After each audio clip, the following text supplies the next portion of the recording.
Thank you, Elder Bryant. Good to be here. If I may, I want to start with just giving a praise to God.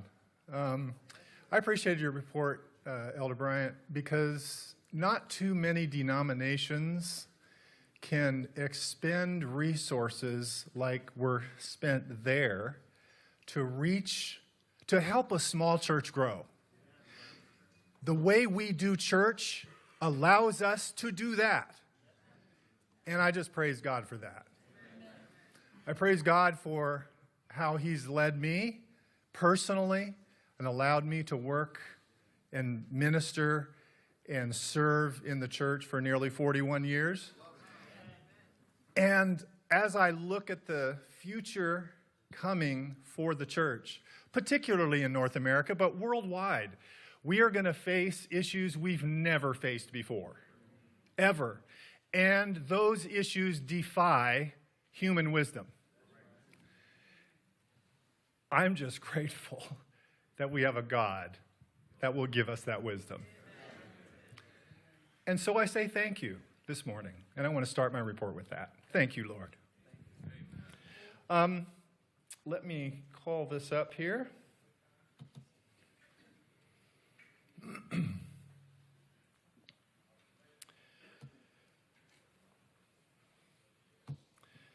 All right.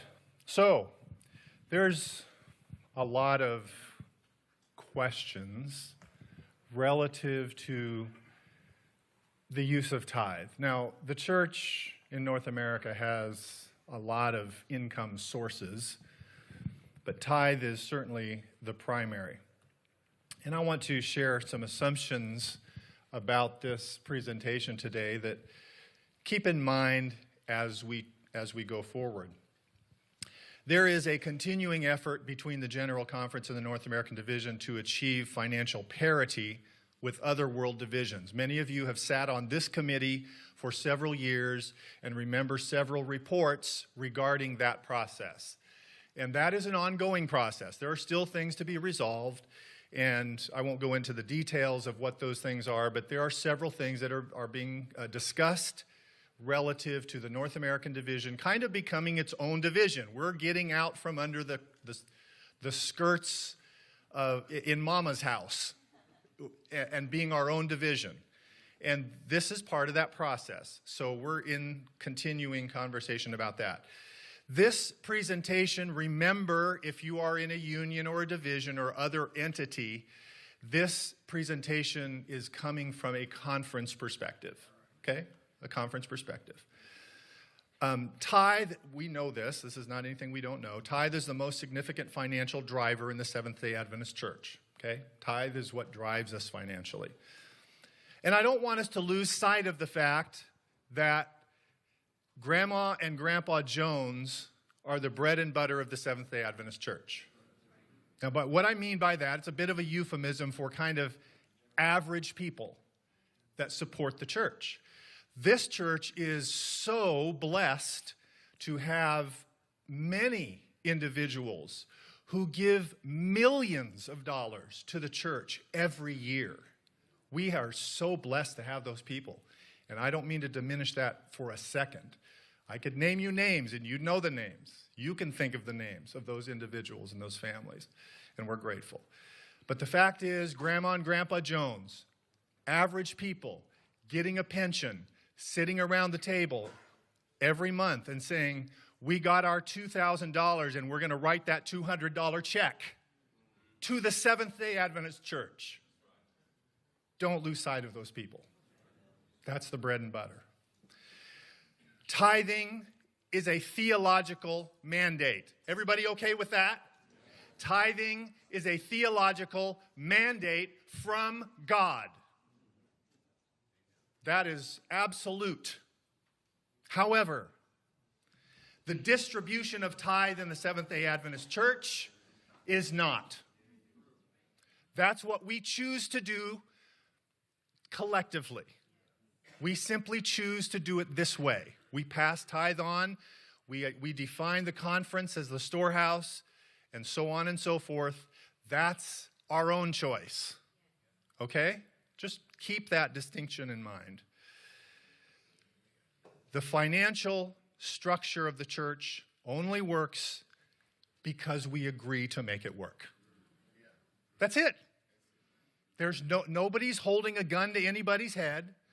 There's no real consequence if somebody decides, well, we don't want to do it that way, we're going to do it this way. I mean, there are some internal consequences somewhat, but we do what we do in this church because we agree to do it together. All right? So those are some of the assumptions I want to have you keep in mind. Current tithe flow, 2023. This is what current tithe flow looks like. 13.5% to the NAD and GC. It will be 13% in 24. That will complete an agreement that was made a few years ago to reduce the tithe flow to the General Conference. Okay, that completes it at 13% in 2024. 2023, it's 13.5%. 9% to unions, 11.4% to the frozen defined benefit retirement plan, and approximately, it's a little bit less, but approximately 1% to special assistance. That special assistance is a fund designed to help conferences that are less financially able. Everybody clear? All right. So keep those things in mind. Now, I'm going to share, you may laugh at some of this, but as workers, as employees of the Seventh-day Adventist Church, you will recognize this. And even if you are not an employee, you may recognize it in your own organization. All right? So here's some truisms in the Seventh-day Adventist Church. The farther away you are from the problem, the more you know. All right? Have any of you experienced that? Conference presidents and presidents of institutions know all about this one. All right? Okay. No matter where you are in the organizational structure, you receive criticism from the next lower level from where you are. You criticize the next level higher than you are. And if you move from one level to the other, you are absolved of your former criticism, and you commence criticizing the next higher organization. All right? Those of you who are employees in the Seventh-day Adventist Church recognize this reality. All right? Okay. So with those things in mind, let's talk about how we communicate the use of tithe. All right? Okay. So anybody that has been a conference treasurer or anybody that has received reports from conference treasurers has seen this next slide. This next slide happens in every conference in the North American division. I did it for 15, 20 years, whatever it was, as a conference employee. So this is what drives the tithe use conversation. Every conference has shown this slide, all right? So, conference keeps about 65%. I'll give some approximations here. GC, NAD, 14.5%. And this is 22 numbers, 2022 numbers, okay? Not 2023, because we're not quite finished with that. So 2022 numbers. 14% to GC, NAD, union 9%, retirement 11.4%, and about 1%, it's a little less, for special assistance. And the conference retains 64.8%. Everybody clear? This is what every conference presents. Every single conference. Now, it varies slightly depending on the conference, but this is essentially what you show. All right? So, the remaining thank you, Judy. The remaining portion of 35.2% goes, and let me be frank, this is how I described it as a conference treasurer. The remaining 35.2% goes into the black hole. All right? So let's be honest. That's how it's described. And I don't begrudge that.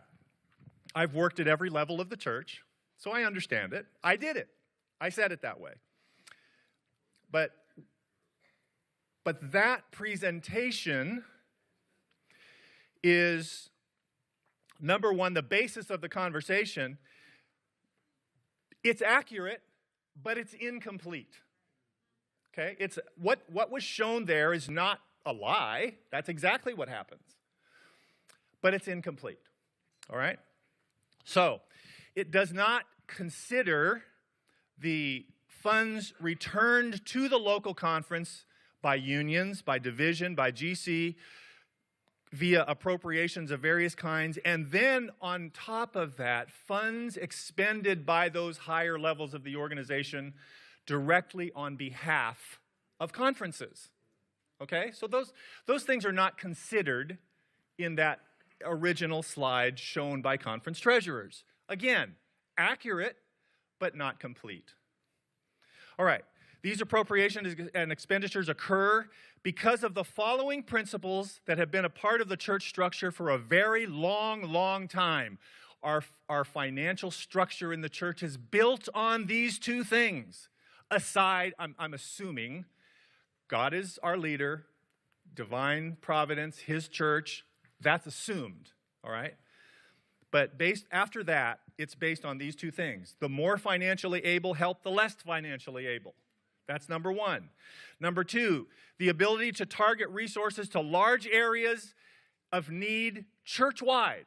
We look for places that need help, and we direct resources there. Now, I'm not saying, well, let me say it this way. Every entity in the church needs more tithe. All right? I'm not saying what is sent is going to meet the need as perceived by the leaders. It may or may not. What I'm saying is we look for those places and we push resources to places of need. All right? All right. This incomplete reporting picture, and we've become accustomed to it, is not a criticism. I don't want to be misunderstood. This is not a criticism of a conference treasurer and what they're reporting. I was a conference treasurer for the bulk of my career. Most of my career was in a local conference, so I bleed conference blood, even as having moved on. But it does reveal the fact that we have a very complex system, and we need to find ways to communicate it in complete and transparent ways. Okay? We just have to find ways to do that. All right. Now, let's talk about what happens to that 35.2% that goes into the black hole. Let's talk about what happens. All right. I want to emphasize, if you look at the red note comment there, or the comment in red, the retained portion are approximations. This is average. We have 59 conferences and 9 unions. None of them are the same. Okay? Now, they're close, but none of them are the same. They vary a little bit depending on what happens in a union, what happens in a conference. So this is a generally summarized presentation. All right. So of that 35.2%, what happens? All right. The GC, NAD, retains about 10% of the money they got. And they appropriate directly cash, they write checks, about 4% of what they had. Okay, we said they received 14%, they keep about 10, they send about 4 back to the local field. All right, the union retains about 7% and sends about 2%. Remember, for those of you working in unions, yours may be different, probably is a little different, but this is from the conference perspective. Okay, and I'll share that more specifically in a minute. All right, so they keep 7, send 2. Retirement is retirement, 11.4%. That's what we send as conferences. And then we have the special assistance that remains at just under 1%. So that's generally summarized what happens to that 35%, all right? So let's revise that original conference slide and recognize some of the things that just happened to that 35.2%. All right, let's look at the appropriation, the direct appropriations. Let's add that to what the original slide said a conference retains of 64.8%. If we add the appropriations back, now a conference retains about 71%, okay? The GC and NAD and union, I combined them in this slide, retain, after appropriations, collectively about 17% of the original tithe dollar, all right? And then you have the retirement and special assistance remaining. Now let me comment on those two things. I'll start with special assistance. Every conference, virtually, not every conference, virtually every conference pays into that fund. A few conferences get money out of that fund. But who benefits from that fund? Conferences. All right? So for purposes of this conversation, conferences benefit from special assistance. That every dollar out of special assistance goes to a conference. So we'll move that over to conference benefit. All right? Now, let's talk about retirement. If we didn't have a centralized retirement fund, and you will hear a lot about that fund on Monday, Judy, I think. If we didn't have a centralized process like we do, every entity would have to do it itself. Right? Am I wrong? Everybody would have to care for their own retirees. And they would have to deal with the regulations, all of the laws and processes of withholding and sending money and changes that come. They'd have to do all of that. Everybody would have to do all of that. Or we wouldn't have it. I don't think that's a great alternative, personally, especially in my position right now.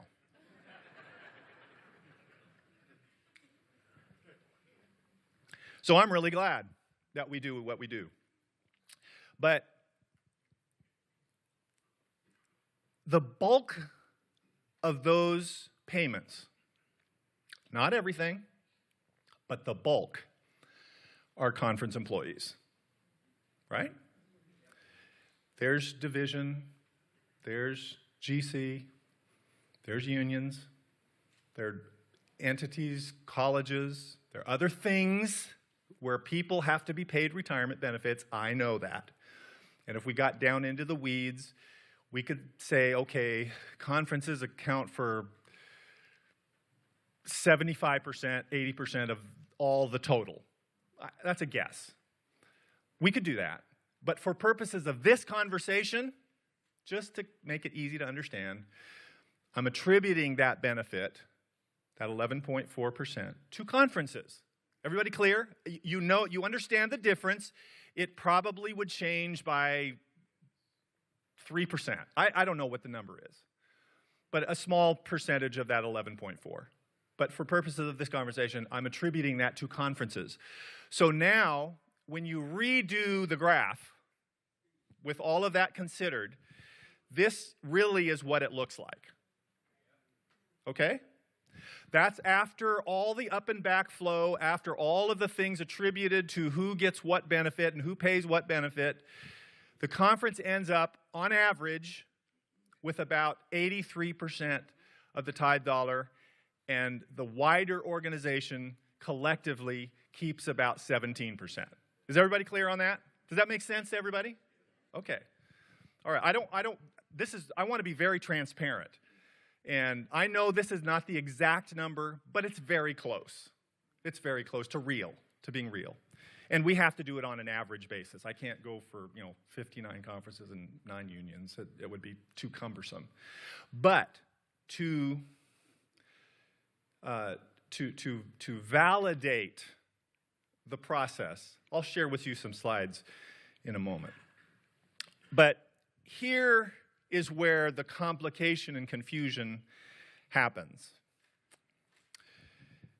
First of all, if you've been around the conversation, you know that there's not a lot of unity regarding the flow of tithe.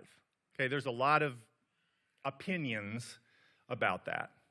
We've been involved in some of that. How much money can we squeeze out of the general conference or the division or the union to help the local conference? That's been a conversation for decades. All right.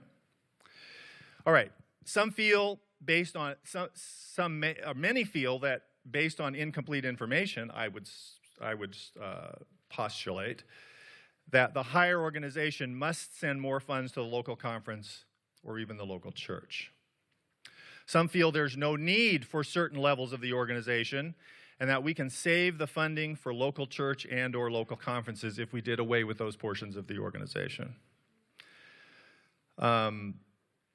There are different opinions on certain expenditures. Why should we send money up just to get money back? What's the purpose of all of that?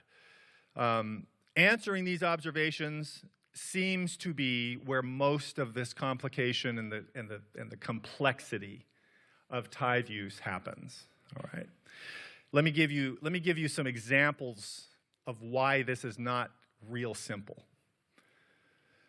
All right. Pastors and teachers conventions.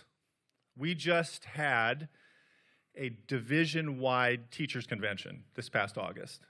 All right.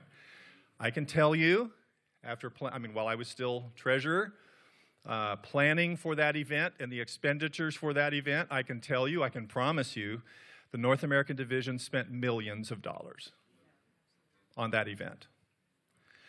But let me ask you the very simple question. Who benefited from that? Did the North American division office, did this office benefit from that event? Probably a little bit. But who benefited? Local teachers, right? Local conferences who were able to expose their employees, their teachers, to this amazing event. A year ago, the same happened for ministers. Who benefits from that? Pastors, of course. So it's not quite as simple as saying, division, stop spending money because we want to get the benefit at the local conference. And I don't say that in a way that suggests conferences are greedy. Not at all. Conferences are boots on the ground. That's where the business happens, mostly. So I don't blame a conference for saying, man, we need help. I did it. I understand it. But it's not quite that simple. Because you could say, yeah, division, stop spending that money, and you wouldn't have pastors and teachers conventions. And your local field isn't able, it doesn't have the lifting power to put on something like that on a national level. So that's just one question. Public affairs and religious liberty is another question. You know, Joe Smith in Tennessee lost his job because he's observing the Sabbath. Religious liberty departments across the division bring resources to bear to manage that. Now, does it help you? Maybe, maybe not. Does it help a member in your field? Yeah. They also stand ready to deal with much bigger issues, legislative issues in Congress and other places where our religious liberties are attacked. Resources are brought to bear to manage that. All right? And it's much more complicated than I'm expressing it. But it's not cut and dried. Do we just take money away from that and say, well, we're not going to do that anymore? I don't think so. This meeting, for instance, Now, this is mandated by Constitution. We have to do this. This is our year-end meeting. Well, that's not exactly right. We don't have a constituency. Anyway, I won't get into those weeds. It's policy, yes. So we do this, and it helps the division, yes. But this is a way we communicate with our local field.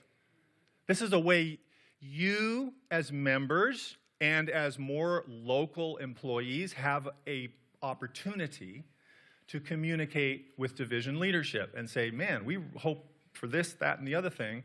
Can we address some of those things? This is a forum where that happens. Who benefits from that? You know, it's not really easy to define. That's all I'm saying. It's not as easy to say, let's just take money away and not do that anymore. There's unintended consequences to those kinds of things. All right, let's move on. There is ambiguity. I could get way in the weeds here and put everybody to sleep for the next 3 days about all the complexity here. It is complex and is somewhat ambiguous. But what I want to do now is share some slides that validate, I guess I could say, what I've been saying.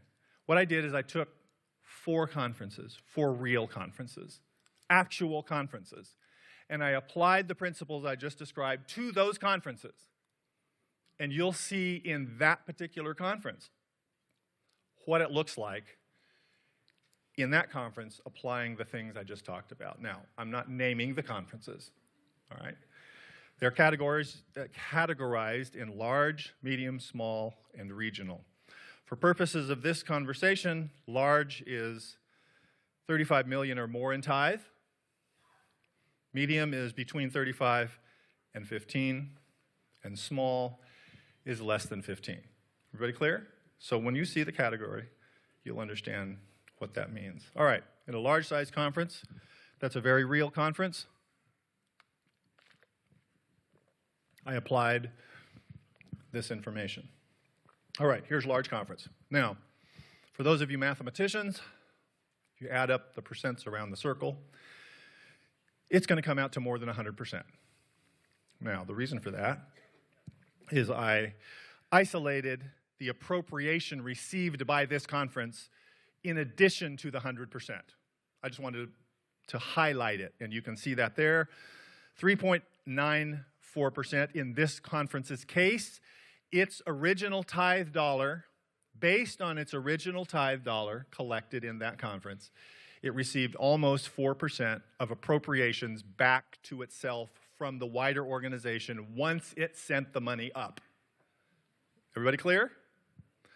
All right, then this conference sent another 23% to the 3 higher organizations, 11.4% to retirement, and in this particular case, because of certain figuring and numbers, 0.75% of its original tithe dollar to special assistance. So when you apply the principles I just talked about, here's what this particular conference looks like at the end. It retained 80%, a little over 80% of the tithe dollar. It still had to pay special assistance because it paid in but didn't receive money out back. It's big enough. It's not a conference in need. So this is an expenditure to this conference. And then to the wider organization, just slightly over 19%. Okay, this is a real conference, real numbers. I applied this to that conference, all right? So that's what it looks like. Close to the average 83-17 that we shared earlier. All right, medium-sized conference, same process. You can see what they sent there, looks very similar. Their appropriation in this conference's case, again, conferences vary little by little. In this case, this conference received a little less than 3.5% of its original tithe dollar in direct appropriations. And then you can see the other expenditures. So when you apply the principles I talked about, this is what a medium-sized conference looks like. Very close to a large-sized conference. Okay, almost identical. About 80-20. Okay, again, this conference, the special assistance is an expenditure. They paid in, but they didn't get any back because they're financially able. All right, let's look at a small size conference. This is a dramatic difference. All right? Again, they pay the same things that everybody pays, but their appropriation back from the wider organization is almost 17% of their original tithe dollar. Okay? And you'll notice in this particular case, they did not pay special assistance because they didn't hit the tithe threshold over which conferences are required to pay. All right? But in the appropriation that they received back included special assistance funds. So they didn't pay in, but they received benefit because of how? Because why? Back to the original standards upon which the financial system sits.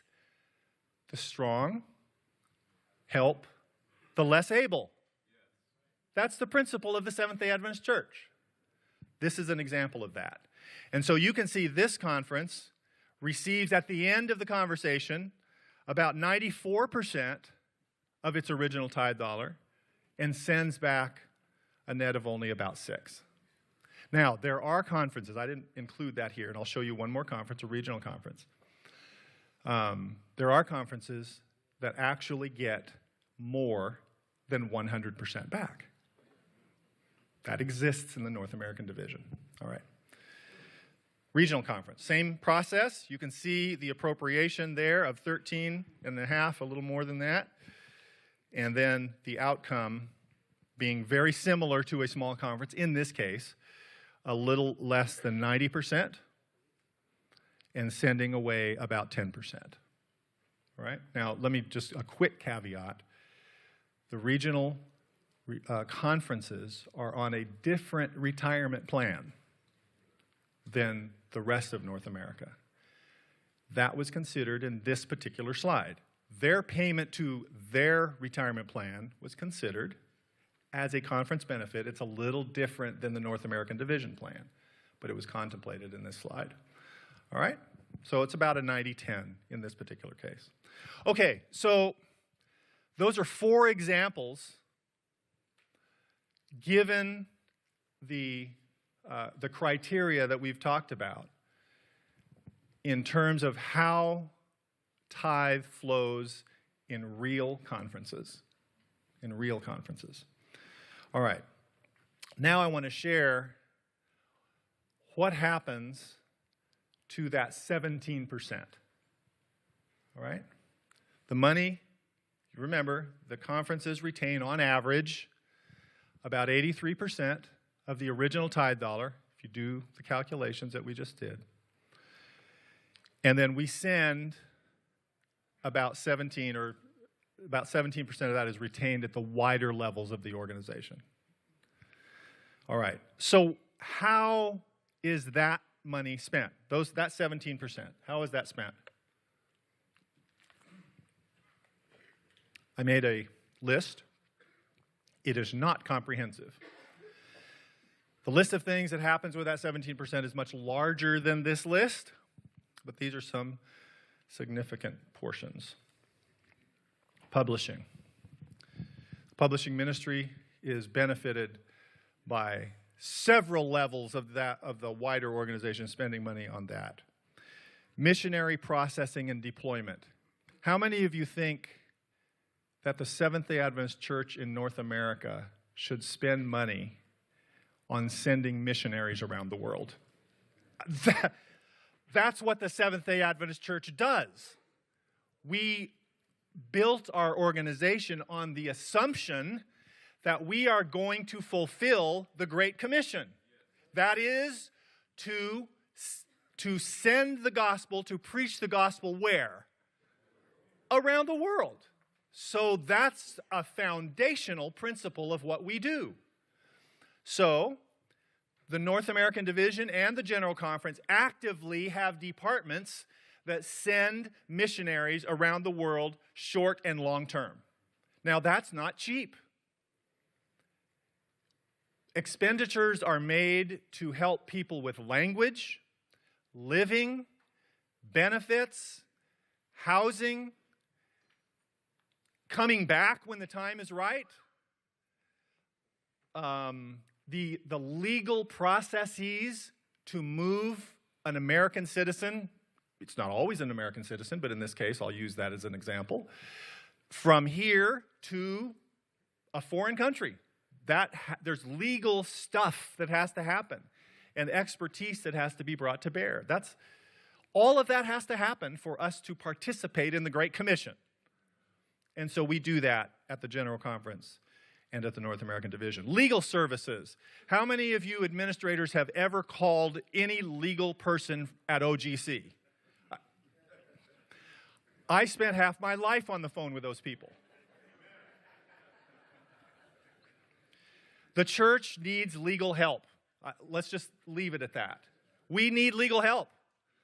And in this environment, we need legal help more than any other time. We have expertise that is paid for out of those dollars that makes those people directly available to us at no additional charge. As a conference treasurer, I called Karnik Dukmetsian and Tom Wetmore and Todd McFarlane regularly. I never got one bill from them. Religious liberty, I mentioned that a little earlier. Advocacy in the religious liberty spaces in the halls of Congress and the legal halls around the country, helping individuals who are discriminated against because of their Sabbath belief. The church, our church, my church, brings those resources to bear for people. Praise God. Praise God for a church like that. Planned giving services, how to dispose in the best possible way, remembering God's church in that process. Planned giving. Risk management, insurance. That's a sore spot for many. I know. But imagine if every single church and school had to do that themselves. Just imagine that for a second. We have a whole department, the General Conference creates that for our benefit. Material resources. Any of you involved in youth, Sabbath school, stewardship, Adventist learning community, education, departments spend their resources and their time developing resources for those things. Direct services, Advent Source, Adventist Community Services, and ADRA, Christian Record Services, Adventist Chaplaincy Ministries, and so many more. These are things that the church can do because we do it together. Accounting. Well, this is where I lived. Yeah, I got a little time. That's true. AASI, that's the accounting system for the church. Over 90% of our entities, conference and above, use that in the North American Division. APS, payroll. Adventist giving. How many have used Adventist giving to return your tithes and offerings? That is a magnificent tool. Just redone. We spent $2.5 million on updating that. That's huge. Half of our tithe comes through that vehicle. Half of the division tithe. You know how much that is? It's over $700 million. That's tithes and offerings. Half of our tithe is about $650 million. All right? So, what's that? 2.5 million per day, I'm told, through that application. I mean, I'll leave it at that. Membership, e-Adventist, managing membership in our local community, local churches. Data services, speaking of Milton, we built in this building a data center to help house data safely in our own private cloud so that any church entity has the ability to make use of that, if they choose at low or no cost.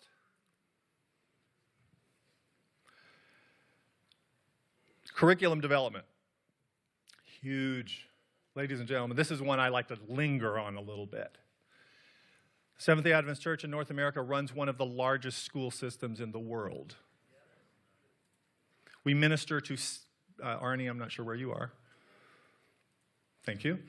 I think, based on the numbers you told me, we minister to about 76,000 children and students every day, using about 9,000, a little more than that, teachers.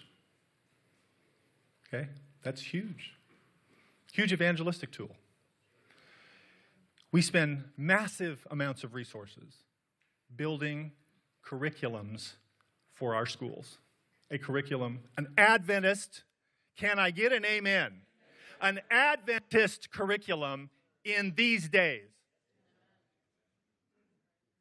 If we didn't do that, why would we even have an education system?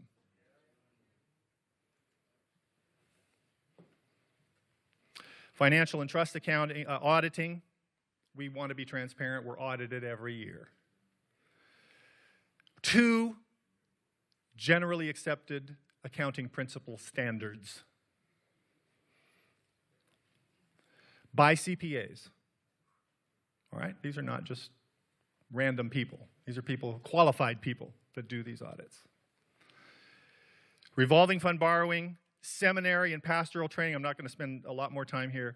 University support, media, outreach ministries, all of these and many more. I could list a whole, probably 2 more slides or 3, of things that happen with that 17%. All right? So that's just a taste of what happens with that 17%. All right, what if? Let's say we decided, we don't want unions, division, and GC anymore. Let's just say that for the sake of argument. In 2022, say it carefully. Say it very carefully. I will. I can speak plainly here. I won't have to go back and get called into Elder Bryant's office after this. But no, it's right. I mean, we hear this conversation, and so let me say it plainly. Let's say we decided to get rid of the union, division, and GC. Financially. So, in 2022, our total tithe in the division was $1.23 billion. All right? 17% of that is about $210 million. So let's just take that money and let's divide it amongst the conferences and remove those higher portions of the organization for the sake of argument. All right, what would that look like? There's a million ways you could split it up. Here's a couple of ways. You could give every conference a pro rata portion of those dollars. That means let's look at the tithe they contribute to the whole, make a percentage of that, and give them the same percentage of the $210 million. You could do it that way. That means larger conferences get more and smaller conferences would get less. That's really what that means. Or, in example number 2, you could just divide it by 59 and give everybody the same amount. That's about $3.5 million if you divide it by 59. All right? So, if you did that, every conference would have to pay for, or choose not to pay for, the services just listed, and those not listed, because that's not comprehensive, on their own, with their share of the additional $3.5 million. In that scenario, I believe many conferences could not pay for, that's wrong. Conferences could not pay for the services that I just listed with $3.5 million. You could not do it. It would it would be multiples of $3.5 million cost-wise to duplicate that. Now, let me call out the conference I'm about to move to. The Florida conference. Yeah, it wasn't Dakota. I'm sorry. I love you, Dakota. I really do. But I'm moving to Florida.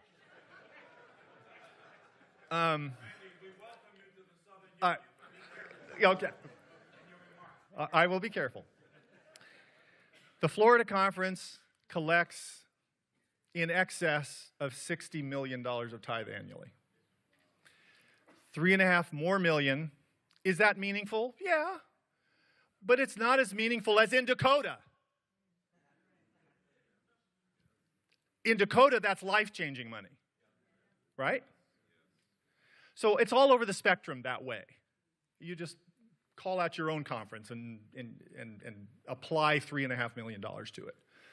But I don't care where you are, $3.5 million is not going to pay for those services. All right. I think services would disappear. Conferences probably would close. Certainly, churches and schools would close if we oriented ourselves that way. All right. So, concluding now, yes, our financial structure is complicated. I don't think we've done a very good job at communicating how money is used and flows through the church. We haven't, and we need to. Our members deserve it. Our giving members deserve it. Grandma and Grandpa Jones deserve it. And young adults, thank you. But I ask these questions just for you to think about in terms of discussing the flow of tithe. Who benefits from appropriations given to the media ministries or for organizing conventions? Who benefits? Who benefits from the costs for accreditation and curriculum development for our schools? Who benefits from the ability to borrow from a revolving fund? Who benefits from a department deploying missionaries around the world or organizing union-wide training events? Who benefits? Who benefits from the costs paid for our auditing and legal services and the funding of our seminary? Who benefits? Who benefits from compensating pastors and teachers, then paying for their retirement costs? Who benefits? All these things need to happen. They all do. And more. And we need to continue to have discussions about how it is done and who does them and how much it costs to do them. All of us must continue to find ways to be more efficient with and more mindful of where our tithe dollars go. We must transparently communicate to our members in as complete and understandable a way as possible. We must strive to maximize the benefits derived from each level of the organization and strive to understand that our system has been created by what I call divine genius. We must all continue to find ways, every way possible, to care for the funds we've been entrusted with and to be accountable to each other for how every level of the organization spends its funds. Every level needs to be accountable to every other level of how we do that. So, conclusion. We need to be slower to assume the worst or criticize what is not understood and don't have complete information about. We need to be mindful of transparently communicating as complete a financial picture as possible. We need to be faster to collaborate, communicate, and dialogue to achieve the best outcomes for the entire church and its mission. Thank you, Mr. Chairman.